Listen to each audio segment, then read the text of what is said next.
The Lost Lands of Hollywood Studios. While Hollywood Studios has changed pretty significantly since it opened up in 1989, including a new name change, every single opening day attraction being closed, and 2 huge expansions, it almost looked totally different. Because in the early 1990s, Disney announced 3 new lands that were coming to the park.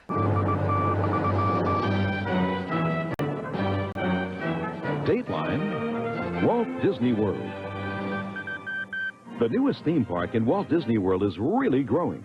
Coming to the Disney MGM Studios theme park will be the all-new Mickey's Movieland, Roger Rabbit's Hollywood, with a wild ride on a Toontown trolley, and the Muppet Studios, with a Muppet Vision 3D movie and the Muppets Movie Ride. It'll be a backstage ride of explaining how movies are shot, and it's almost, but all the information is wrong. And today we are diving into each of these 3 lands, plus one more that Disney planned that might shock you.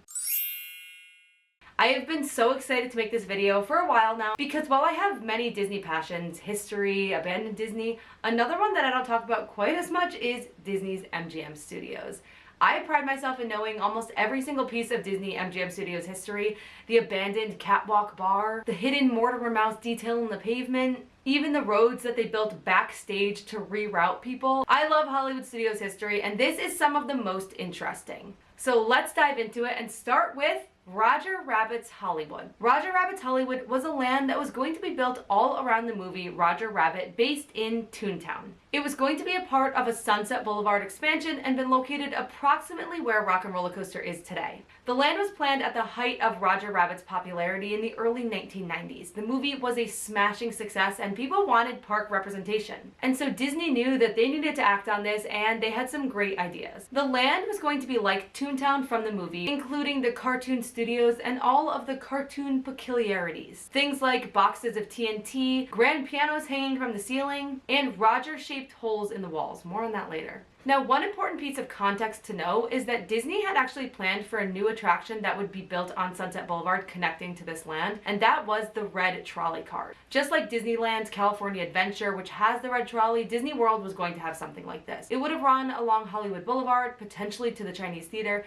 and then extended down Sunset Boulevard. In addition to the red car trolleys that connected to the land, there were planned to be 3 other attractions. The first is the Toontown Trolley. This would have been a wacky simulator-style attraction that was piloted by Roger Rabbit himself. Think Body Wars, which we covered a couple of weeks ago, or Star Tours. The next would have been Baby Herman's Runaway Baby Buggy. The ride vehicle for this would have been giant baby strollers, and it was themed after the Roger Rabbit short Tummy Troubles. It would have been a dark ride, but we don't have that many more details as to what it would have covered. And the final ride planned was a Benny the Cab ride. This was another dark ride where guests would ride in ride vehicles that looked like the character Benny. And actually, this ride inspired the Roger Rabbit ride that was later built at Disneyland. This land also would have a terminal bar that would have served as an eatery, and there was a lot of excitement and hype around this land. Again, because Roger Rabbit was so popular at the time. So what happened to the land? Why did Disney not build this? It all is tied into the failure of Euro Disney, which is now Disneyland Paris. Because Disney put a lot of money into this park, and they expected it to be a smashing success, and it was not. And we should cover that at a different time. But all you really need to know for this story is that the failure of Euro Disney meant that the Disney company had to really scale back on a lot of projects they had planned for the Disney decade. And in some cases, it wasn't scaling back, it was just canceling entirely. And that's what happened to Roger Rabbit Land. But on top of that, Disney and Amblin Entertainment, which was Steven Spielberg's company that co-financed the film, were having some tension. They were arguing about the rights for the character, and what that led to was 1, no second movie being produced, even though there was so much demand for it, and 2, this land just being scrapped entirely. And while Walt Disney World does not have much Roger Rabbit presence, they don't have a ride and they don't have a land, there is a ride over at Disneyland and Tokyo Disneyland inspired by that Benny the Cab ride I mentioned. If you're looking for some Roger Rabbit representation at Hollywood Studios, there are a couple of tributes if you know where to look. The first is, while Disney never built at the actual red trolley, they did build a little tribute to it. As you're walking down Sunset Boulevard, keep an eye for trolley tracks that you can see as you approach the Tower of Terror. You can also see a cartoon and a merch stand that's shaped like a red trolley. Other details in the park include a Maroon Studios billboard and also a Roger-shaped hole in the window above Hollywood and Vine, and this totally came from the inspiration for the original land. So now the question is, would Disney ever build a Roger Rabbit land at this point? Unfortunately for some, not for me because I never saw the movie, but unfortunately for some, no, they will not. One, because the movie has just waned in popularity pretty significantly, and two, Disney has expressed that they have so much other IP they would be progressing with and they're not going to be doing this one. So Roger Rabbit fans, sorry, but this land will never come to fruition. The next land I want to cover is one of my favorites because it really ties into the full MGM Studios history, and that was Mickey's Movieland. Did you know that when Walt Disney was originally having an idea for Disneyland, he planned to call it the Mickey Mouse Park?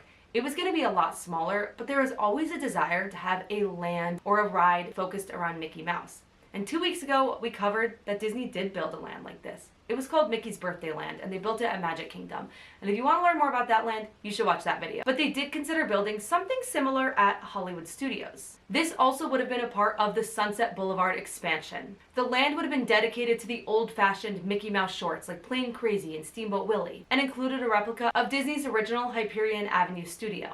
This was during a time that MGM Studios was all about taking you behind the scenes, the backlot tour, the great movie ride, animation, how are movies made, and this land would have talked about that, but in the lens of one of everyone's favorite characters, Mickey. One of the big focuses would be for people to learn how classic movies were made. So they would have learned different movie production techniques, learned about animation, and even maybe tried their hands at a few. There were also talks of potentially building a Mickey Mouse dark ride that could have gone into this land. After this land was canceled, many of these ideas were actually carried into other parts of Hollywood Studios. The animation I mentioned was actually brought into the Magic of Disney Animation, which was in an animation courtyard, where guests could learn more about the Disney animation techniques and actually learn from real animators. Some of the other movie-making techniques were brought to the Monster Sound Show, which later became Sounds Dangerous with Drew Carey, if anyone remembers that. And that dark ride that was in really early stages of being planned eventually was sort of brought to Hollywood Studios in the form of Mickey and Minnie's Runaway Railway. So why didn't they build this land? Basically, during this time in the 1990s, Disney was realizing that guests wanted more thrill rides. They were realizing it at Epcot, they were realizing it at Magic Kingdom, and they were realizing it at Hollywood Studios. On top of that, they really needed to be able to compete with Universal Studios, who was building those larger rides.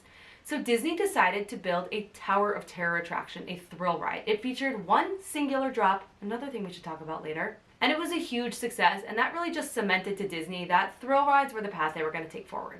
But in another part of the land, Disney had a different idea, and that was to build Muppet Studios, and this is our third land that we're going to talk about. While Disney did purchase the rights to the Muppets in 2004, this was not the first time they had their eyes on the Muppet franchise. Because in 1989, Disney was in the process of acquiring the Jim Henson Company. And this merger was valued at $150 million.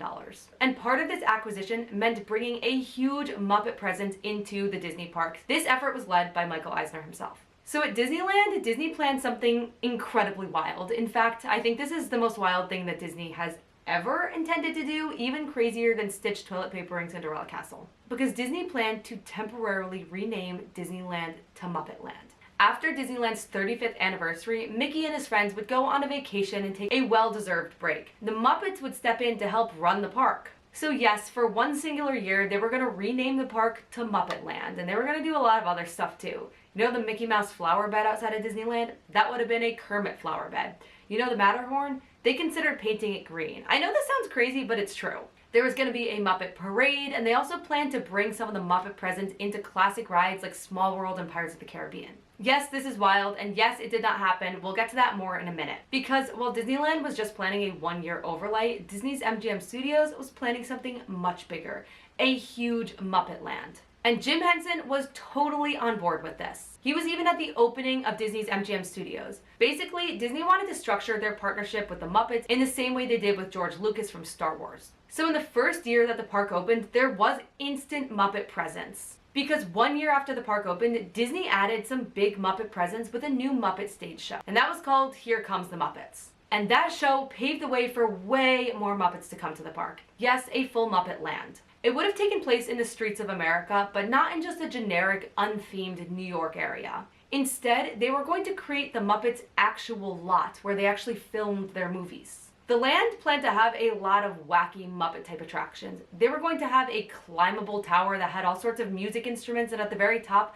was a Muppet hot air balloon. We saw a small piece of that end up coming to Muppet Vision 3D. There would have been a fountain with Gonzo and Fuzzy and a Lady Liberty Miss Piggy in the middle of it. That also came to the Muppet Courtyard area. And there would have been Muppet Vision 3D, which was a tour of Muppet Labs. Those things we are sort of familiar with, but there was a whole bunch of other stuff. For food, there was going to be 2 restaurants. The first was the Great Gonzo's Pizza Pandemonium Parlor. This was sort of inspired by a Hard Rock Cafe or a Planet Hollywood.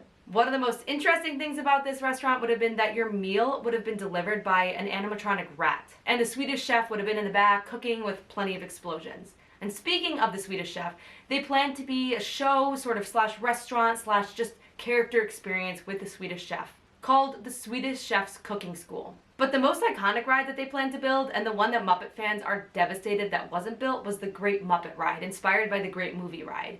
It would have followed the same idea as the Great Movie Ride, but just been a total spoof of it. It would have taken guests through movies like Frankenstein or Peter Pan, but the Muppets would have been featured in all of them and just made things go totally crazy. There was a lot of really cool concept art for this. I think this ride would have been amazing, and even as a mild Muppet fan myself, I'm devastated it didn't happen. So speaking of that, why didn't it happen? Well, on May 16th of 1990, Jim Henson passed away at the age of 53. And just like when Walt Disney passed, this unexpected loss just shocked the community. And so the Henson family really hurried to try to make sure that their father's creations were protected. Given that no deal with Disney had yet been finalized, the Henson family pulled out. They shut down any future development of any Muppet attractions, the Muppet Land, the Muppet Overlay at Disneyland, and even the Muppet Vision 3D movie that had already been created by Jim Henson was on the chopping block. That is, until the puppeteer and great friend of Jim Henson, Frank Oz, spoke to the Henson family and begged them, please, please, let us release this final movie that Jim Henson had such a huge part in developing.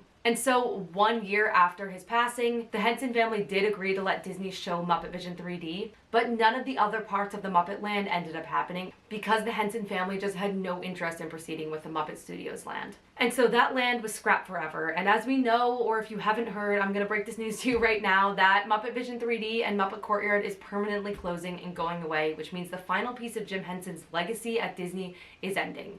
Disney is retheming the Rock and Roller Coaster to a Muppet attraction, which is going to be super interesting, a little bit unique, but we're not going to see anything from that original idea of Muppet Studios. And if all of that was shocking, if painting the Matterhorn green and renaming Disneyland wasn't shocking enough, just wait for this next one when I talk to you about the final land that Disney almost built. And that was a Star Wars land, but not Batuu or Galaxy's Edge. It was going to be Tatooine and Endor from the original films. This would have been located in the Echo Lake area of the park. They were going to take out the Backlot Express and take out the Indiana Jones show, and it would have connected really well into the Star Tours area. This land would have included so much. The Mos Eisley Cantina would have taken over the Backlot Express. There was going to be a speeder bike ride, a whole new Jedi Training Academy show, and so much more.